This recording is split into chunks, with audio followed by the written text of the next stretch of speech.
Ay, open ko na mo. Sige. Kay, gusto nyo kayo mag-unboxing videoan ko kayo. Sige na. Sige lang, ikaw na lang. Ah! Hello po. Unbox ko na po yung aking mini pipe. Wala, akin. Ang aking mini pipe po.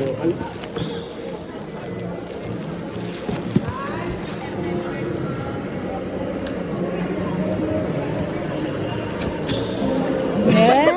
Para nakikita nga yung mata ni ma'am nag-i-spark. Makatulog kasi. Bali yung bag niya ma'am, leather bag na siya. Waterproof na rin siya. So si mini pipe po siya, waterproof siya sa ulan po. Pero hindi siya pwedeng magtagal sa tubig. Mami, ito na po yung card nyo. Wait lang po sa receiver nyo. Yun. Yun naman. Isa mo lang ngiti dyan ba?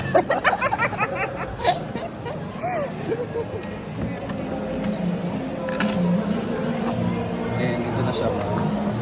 Yeah, we have the 6 extra propellers siya.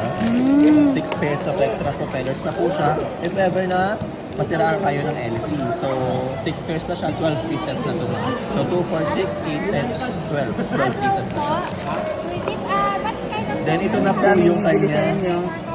Parang Pwede naman, no? maganda ka. Alam niyo kayo, pag magaan lang yung customer ko sa umaga. Magsusunod-sunod talaga siya. Oo. Ganyan, may ND Claim mo na filter yun. set na rin po siya. Claim natin yung business name. Oo. Yeah. Ayan, ay Yes ano po. pala. Ito po ang kauna-una mini-series na may na nilagyan nila ng ND filter set. So, si Mini 4 Pro pababa, wala po siyang ganun. Mini 5 Pro lang. So, turuan ko na lang din po kayo paano magpalit mamaya ng ND filter set. Then we have here the RC2, second to the latest remote controller ni DJI. So, ayun naman po kayo pinag-download ng application para mag-transfer na lang kayo through Bluetooth connection po. Through Bluetooth connection, makakapag-transfer na kayo ng files from the RC controller papunta po dun sa application. Then from the application po, isi-save nyo po siya bago nyo siya i-delete para makapag-rescue kayo ng storage. Then, if ever na wala po silang mag-gets masyado sa Nitro, pwede na po sila bumalik if gusto nyo po nila bumalik. Or we have naman po the YouTube, which is the reliable resources naman po. Pagdating naman po sa mga information na needed natin.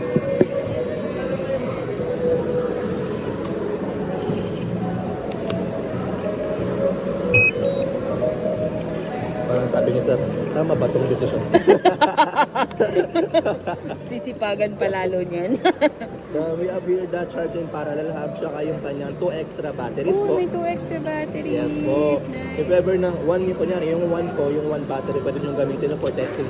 Then, pag nakuha nyo na yung gusto yung shot, kabit nyo, then lobat sa kanyang kabit. Then, yun na yung actual shot. Then, may extra batteries pa kayo for other.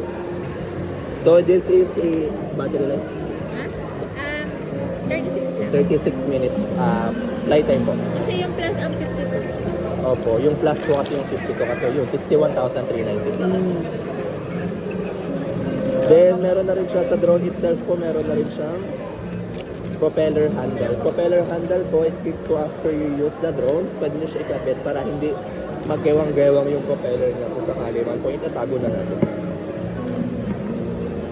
So, si controller po is built-in satellite po siya. Hindi po siya more on data connection. Pwede po natin paliparin si drone kahit wala siyang data connection. Ano lang siya, kahit ano lang siya satellite and GPS. So, napakita ko rin naman po sa inyo yung direction tracker niya. So, to remove the propeller handle po, pull lang po natin. Hilahin lang po natin ito. Then, wala siya. So,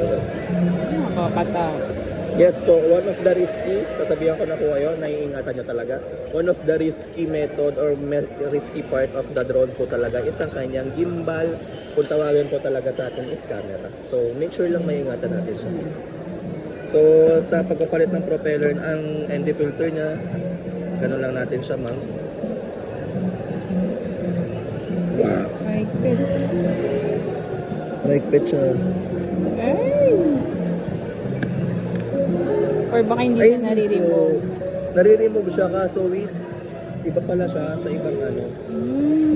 Di tornilyo po. Meron ata siya dito.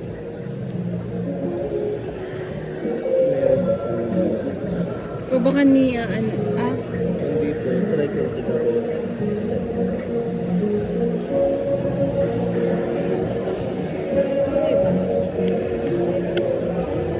baka sinasalpak lang siya. Hindi siya sasalpak. Ay! Hindi siya sasalpak. Parang protection yan, ano? Hindi po, for lighting po to ng sa araw niya, ma'am.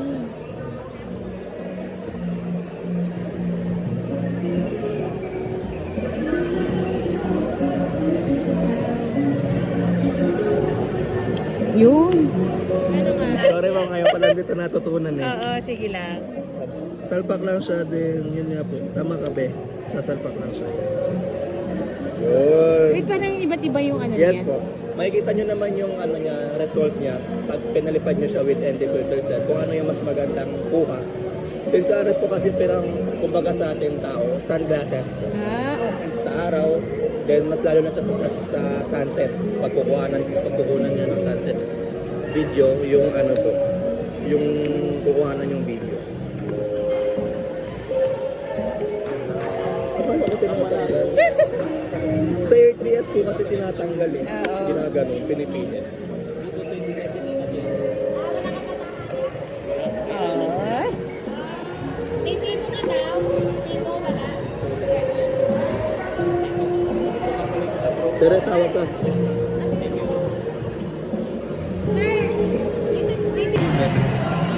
Pababa ang pag open, then yung likod niya po is patagilid. So don't forget that po kasi may times po na nalilito, nabibigla, nasisira na po. So once you open the drone or yung propeller niya po, yung mga kamay niya, automatically na po siya mag-open. So pwede naman po na-press po natin, ikot lang po natin para makalmal si propeller. So pag kinabit naman po natin, pwede na siya matatagtan. So may spring naman po ito sa loob. Kunyari ito po, kakabit ulit natin. May lalagay mo na kanya meron. Lalagay ko na. Sige, huwag kang pumasok. Nahihirapan mo ako. Yan. Pag nakapasok na siya, press po ulit, then ikot lang po natin pa kanan para po magsakto na ulit siya. Hindi naman po siya lilipad o hindi siya gagana once may isang propeller na hindi gumagana. O if ever lang, pag kunyari ganun, may mag-screen naman po dito na may hindi gumagana, ganyan.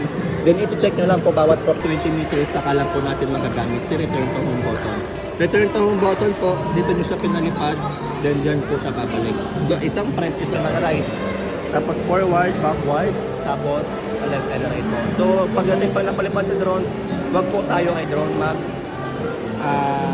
since may screen tayo, dito nyo siya titignan sir.